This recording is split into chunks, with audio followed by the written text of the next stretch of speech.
사랑하는 형제자매 여러분, 오늘 우리가 함께 나눌 이야기는 귀로만 듣는 것이 아니라 마음으로 느끼고 영혼으로 받아들이는 시간이 되기를 소망합니다.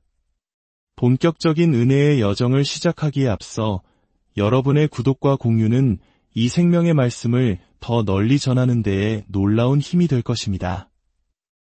이 귀한 사역에 동참하시는 모든 분들의 삶에 하나님의 평안과 축복이 가득하기를 먼저 기도합니다.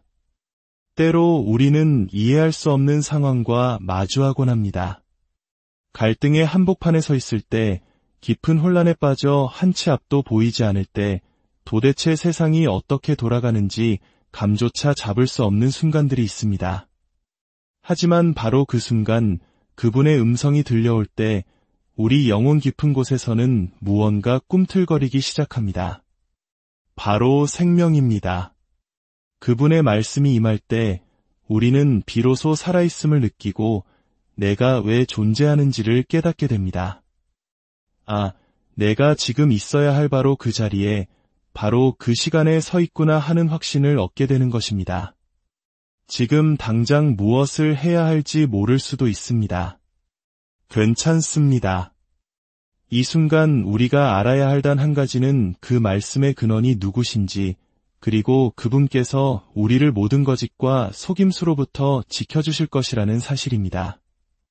마가복음 16장 14절을 보면 부활하신 예수님께서 11제자가 식사하는 자리에 나타나신 장면이 나옵니다. 그리고 그들을 꾸짖으셨습니다. 그들의 믿음 없음과 마음이 완악함을 꾸짖으셨습니다. 이는 제자들이 예수님께서 살아나신 후에 그분을 본 사람들의 말을 믿지 않았기 때문입니다. 다시 한번 읽어보겠습니다. 그 후에 11제자가 음식 먹을 때에 예수께서 그들에게 나타나사 그들의 믿음 없는 것과 마음이 완악한 것을 꾸짖으시니 이는 자기가 살아난 것을 본 자들의 말을 믿지 아니함일러라. 우리 중 누구도 어리석게 속아 넘어가는 사람이 되고 싶지는 않을 것입니다. 우리는 살면서 수많은 헛된 약속과 거짓된 자랑을 들어왔습니다. 어떤 사람이 놀라운 환상을 보았다고 말했지만 아무 일도 일어나지 않았고, 엄청난 약속을 받았다고 했지만 결국 거짓으로 드러나는 경우를 우리는 숱하게 보아왔습니다. 그래서 우리는 쉽게 마음을 주지 않으려 하고 쉽게 믿지 않으려 합니다. 만약 하나님께서 우리가 듣는 모든 소문을 무조건 믿으라고 요구하신다면 그것은 참으로 가혹한 일일 것입니다. 만약 그 소문 속에, 그 보고 속에 그것의 출처가 하나님이신지 아닌지를 분별할 수 있는 그 어떤 장치도 없다면 말입니다. 예수님의 설교 중 가장 유명한 것은 산상수훈입니다. 그렇다면 두 번째로 유명한 설교는 무엇일까요? 바로 요한복음 6장에 나오는 내 살을 먹고 내 피를 마시라는 말씀일 것입니다. 아마 이 설교 이후에는 팟캐스트를 구매한 사람도 장모님에게 이 말씀을 들어보라고 공유한 사람도 없었을 것입니다. 기적적으로 오병이어를 체험한 수많은 무리, 적게는 15,000에서 20,000에 달하는 사람들이 예수님을 둘러싸고 있었습니다. 그들은 예수님의 능력에 열광했습니다. 그러나 예수님께서는 그들에게 전혀 다른 차원의 말씀을 선포하기 시작하셨습니다. 이전의 설교들과는 비교도 할 수 없을 만큼 듣는 이들의 마음을 불편하게 만드는 말씀이었습니다. 내 살을 먹어야만 한다. 내 피를 마셔야만 한다. 사람들은 웅성거리기 시작했고 불평을 쏟아냈습니다. 하지만 그들이 불평할수록 예수님의 말씀은 더욱더 도전적으로 변해갔습니다. 요한복음 6장의 마지막에 이르렀을 때 그 많던 무리는 모두 떠나가고 오직 12 제자만이 남아있었습니다. 그때 예수님께서 제자들을 돌아보시며 물으셨습니다. 너희도 가려느냐? 이 질문 앞에 베드로가 나섭니다. 우리는 종종 그의 실수를 기억하지만 그는 이 순간만큼은 정확하게 핵심을 꿰뚫었습니다. 그는 이렇게 대답합니다. 주여, 우리가 누구에게로 가오리이까? 영생의 말씀이 주께 있나이다. 이 고백의 의미를 깊이 생각해 보십시오.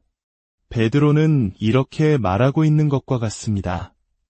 주님, 솔직히 저희도 주님의 살을 먹고 피를 마시라는 설교가 무슨 뜻인지 하나도 모르겠습니다. 저기 떠나간 무리들과 마찬가지로 혼란스럽습니다. 하지만 저희가 아는 한 가지 분명한 사실이 있습니다. 주님께서 말씀하실 때마다 저희는 살아납니다. 저희 영혼 깊은 곳에서 생명이 솟아나는 것을 느낍니다. 저희가 왜 살아있는지 그 이유를 깨닫게 됩니다. 그들의 귀에는 이해할 수 없는 말이었지만 그들의 영혼은 그 말씀에 담긴 생명을 느꼈던 것입니다. 예수님께서도 이후에 설명하십니다. 내가 너희에게 이른 말은 영이요 생명이라 그렇습니다. 하나님으로부터 오는 말씀에는 두 가지 분명한 특징이 있습니다. 첫째는 그분의 임재이며 둘째는 그 안에 담긴 생명입니다. 우리가 하나님의 말씀을 분별하는 백성이 된다는 것은 바로 이 두 가지, 즉 말씀 안에 있는 생명력과 그 말씀이 선포될 때 나타나는 그분의 임재를 인식하는 법을 배우는 것입니다. 그때 비로소 우리는 하나님께서 행하시는 새롭고 낯선 일들을 받아들일 수 있게 됩니다. 성경은 예수님께서 다른 모양으로 제자들에게 나타나셨다고 기록합니다. 그분은 제자들이 기대했던 방식대로 오지 않으셨습니다. 우리 모두는 하나님께서 새 일을 행하실 것이다 라는 약속을 사랑합니다. 하지만 속으로는 그 새 일을 지난번과 똑같은 방식으로 해주시기를 바랍니다. 제가 아는 모든 이들이 하나님의 위대한 부흥을 갈망합니다. 하지만 동시에 그 부흥이 자신들에게 익숙한 방식으로 일어나기를 원합니다. 그러나 하나님께서는 과거의 간증을 반복하실 뿐만 아니라 거기에 무언가 새로운 것을 더하십니다.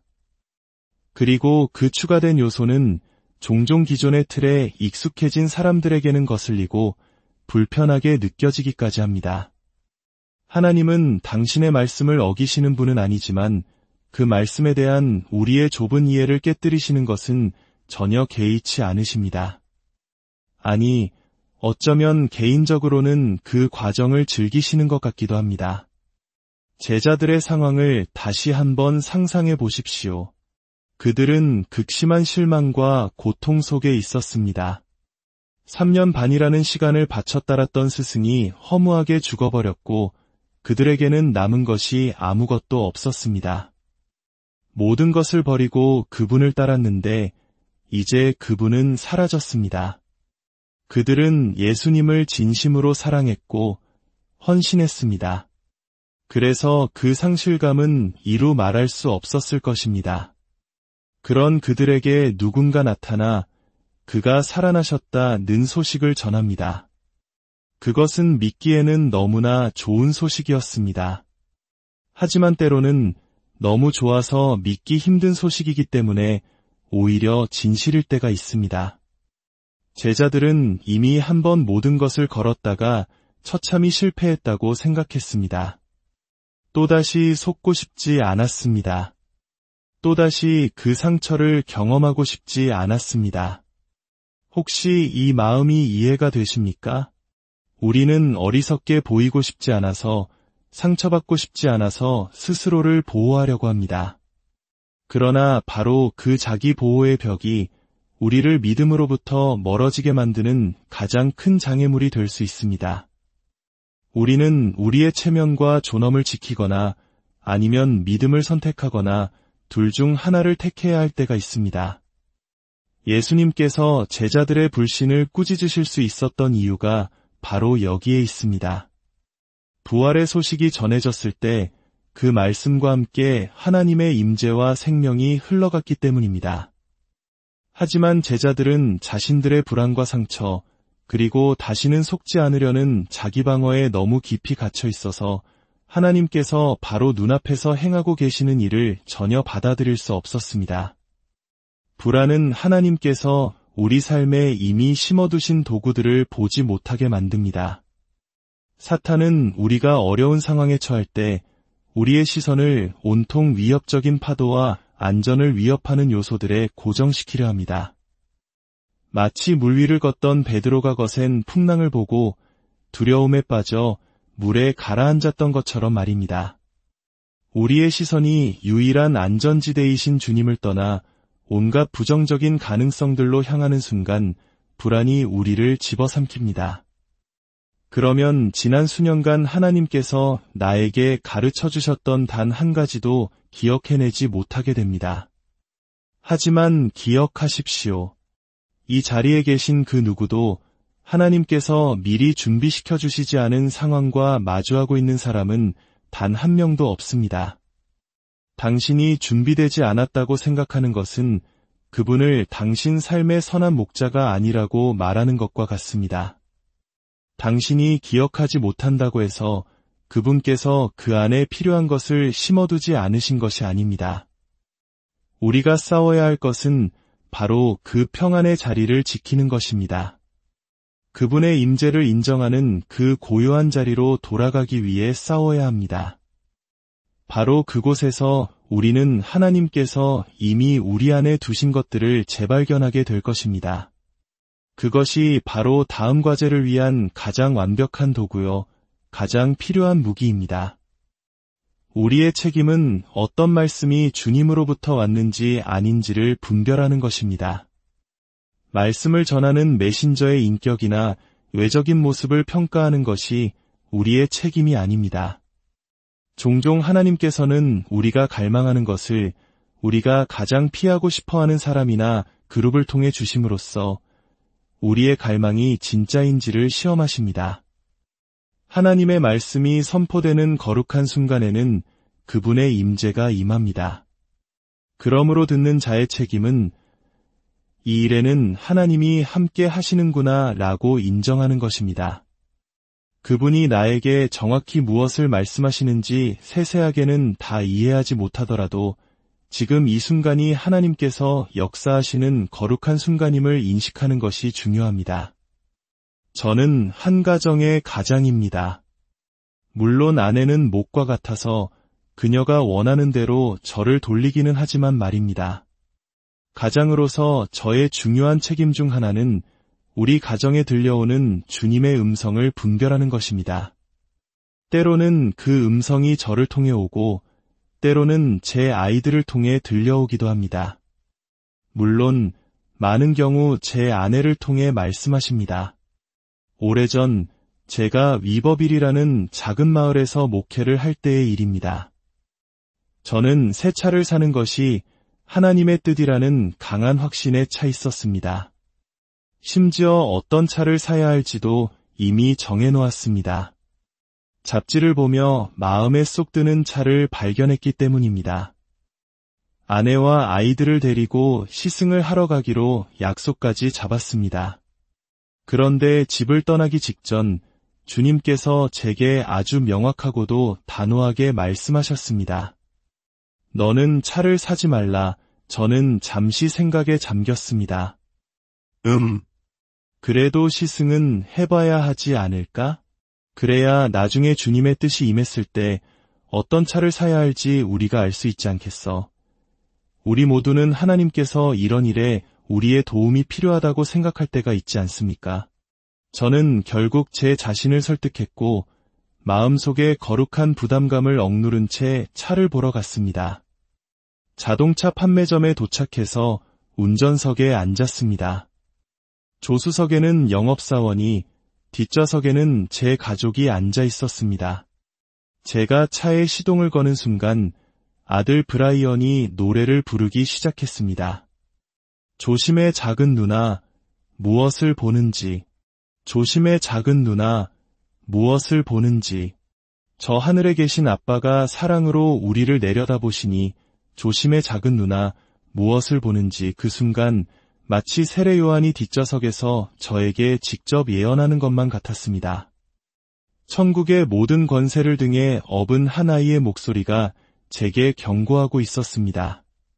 조심해 작은 누나, 무엇을 보는지 저는 영업사원을 생각해서 간신히 동네 한 바퀴를 돌고는 차를 세웠습니다. 그리고 감사하다고 말한 뒤 가족과 함께 그곳을 떠났습니다. 제 인생 최악의 시승이었습니다. 그 차가 어땠는지 저는 하나도 기억하지 못합니다. 아이의 노래가 모든 것을 망쳐놓았기 때문입니다. 1995년 2월, 저는 토론토에서 열린 강력한 성령의 부어주심이 있었던 집회에 처음으로 참석했습니다. 물론 그 부흥에 대한 비판도 많았습니다. 그게 진짜 부흥이라면 구원받은 영혼들은 다 어디에 있느냐? 고 묻는 사람들도 있었습니다. 하지만 제가 개인적으로 아는 세 사람만 해도 그 부흥에서 극적으로 주님을 만난 뒤 각각 100만 명이 넘는 영혼을 주님께로 인도했습니다. 셀 수 없이 많은 사람들이 그 부흥을 통해 그리스도를 만났습니다. 하지만 그것은 매우 이례적이고 낯선 하나님의 방문이었습니다. 처음에는 사람들이 이해할 수 없는 웃음을 터뜨리는 것 때문에 많은 이들이 분노했습니다. 자격 없어 보이는 사람들이 기쁨을 누리는 모습에 화를 냈습니다. 하지만 생각해보면 그것이 바로 은혜가 아닐까요? 제가 처음 집회에 참석했을 때 그곳은 이미 수천 명의 사람들로 가득 차 있었습니다. 예배가 시작되기도 전에 사람들은 바닥에 쓰러지고 웃고 울고 온갖 현상들이 나타나고 있었습니다. 솔직히 말해 저는 압도당했습니다. 각각의 현상들은 이전에 본 적이 있는 것들이었지만 수천 명이 동시에 그렇게 반응하는 것은 처음이었습니다. 두렵지는 않았지만 무엇을 어떻게 해야 할지 몰랐습니다. 하나님, 이것이 정말 당신으로부터 온 것입니까? 저는 그저 제 의자 앞에 서서 눈을 감았습니다. 바로 그 순간 저는 깨달았습니다. 아, 이것은 내가 집에서 기도할 때 경험했던 바로 그 임재, 바로 그 영광이구나. 요점은 이것입니다. 하나님께서는 다른 모양으로 낯선 방식으로 나타나실 것입니다. 그러면 우리가 그분께 맞춰야 합니다. 그분이 우리에게 맞추시는 것이 아닙니다. 하지만 우리에게는 안전장치가 있습니다. 그분은 당신의 임재와 생명으로 당신 자신을 우리에게 알려주십니다. 우리는 어떤 말이나 기적, 어떤 현상의 근원이 누구신지를 분별할 수 있습니다. 어떻게 알 수 있을까요? 아, 이분은 내가 수년간 친밀하게 만나왔던 바로 그분이구나. 이 생명은 내가 성경을 읽을 때마다 페이지에서 흘러나와 내 영혼을 먹이던 바로 그 생명이구나. 이 감각을 통해 우리는 알 수 있습니다. 하나님은 우리가 실패하도록 내버려두지 않으십니다. 어리석게 속임수에 넘어가도록 우리를 설계하지 않으셨습니다. 그분은 우리를 생명으로 이끌도록 설계하셨습니다.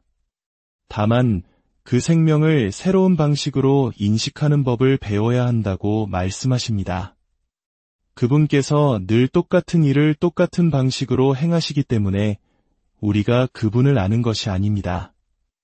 오히려 그분께서 무언가 새로운 일을 행하실 때 우리가 그분을 알기 때문에 저것은 주님이 하시는 일이구나라고 알아보게 되는 것입니다. 예수님의 내 살을 먹고 내 피를 마시라는 이해하기 힘든 설교 앞에서 베드로는 고백했습니다. 주여, 우리가 누구에게로 가오리이까? 주께 영생의 말씀이 있나이다. 즉, 주님의 말씀은 이해할 수 없지만 그 말씀을 들을 때마다 우리는 살아납니다. 이것이 핵심입니다. 우리는 갈등과 혼란 속에서 무엇을 해야 할지 모를 수 있습니다. 하지만 그분의 음성이 들려올 때 우리 영혼의 생명이 솟아난다면 우리는 내가 있어야 할 올바른 시간과 장소에 있음을 확신할 수 있습니다. 지금 당장 모든 것을 알 필요는 없습니다. 다만 그 말씀의 근원이 누구신지를 알면 됩니다. 그 근원은 바로 하나님의 보좌로부터 흘러나옵니다. 그리고 그분은 우리가 지성이나 똑똑함이 아니라 그분을 알아보는 영적인 감각을 통해 모든 속임수에서 보호받을 수 있는 길을 열어주셨습니다. 그분을 알아보는 법을 배우십시오. 그분을 인격적으로 경험하십시오. 오늘 이 말씀을 들으신 모든 분들의 삶에 하나님의 크신 힘과 격려가 함께하기를 기도합니다. 시편 20편 4절의 말씀으로 여러분을 축복하고 싶습니다. 내 마음의 소원대로 허락하시고 내 모든 계획을 이루어 주시기를 원하노라. 지금 이 시기가 여러분의 삶에 가장 풍성한 성취의 계절이 되기를, 그리하여 여러분의 마음속 깊은 소원들이 하나님의 선하신 뜻 안에서 아름답게 이루어지기를 예수님의